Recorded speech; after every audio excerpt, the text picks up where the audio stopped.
Plus de 8 millions de Floridiens ont déjà exercé leur droit de vote, ce qui représente plus de la moitié de l'électorat de l'État. Cette évolution s'inscrit dans une tendance nationale où le vote anticipé et le vote par correspondance sont devenus de plus en plus populaires, établissant une nouvelle norme dans la politique américaine. En Floride, les républicains ont fait bonne figure en déposant 1 million de bulletins de vote de plus que leurs voisins démocrates. De nombreux électeurs déposent leurs bulletins de vote par correspondance dans des lieux tels que le département des élections de Miami-Dade, où ils peuvent le faire jusqu'à l'heure de fermeture le jour de l'élection.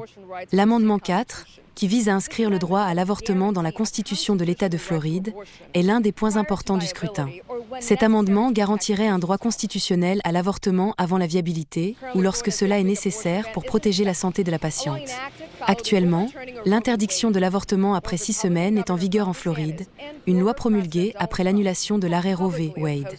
Le gouverneur républicain Ron DeSantis et l'ancien président Donald Trump se sont tous deux publiquement opposés à cet amendement, arguant qu'il pourrait conduire à des interprétations extrêmes et à des avortements tardifs. Les partisans de l'amendement soutiennent qu'il rétablirait des protections essentielles et maintiendrait les décisions en matière de santé génésique entre les patients et leurs médecins.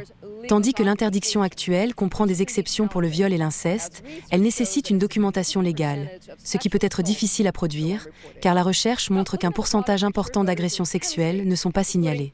Dans une perspective plus large, les électeurs de 10 États, dont des États clés comme l'Arizona et le Nevada, se prononceront également sur des amendements relatifs à l'avortement. Les démocrates espèrent que le soutien au droit à l'avortement se traduira par des victoires électorales, tandis qu'à l'approche du jour de l'élection, les républicains se sont activement employés à contester ces propositions.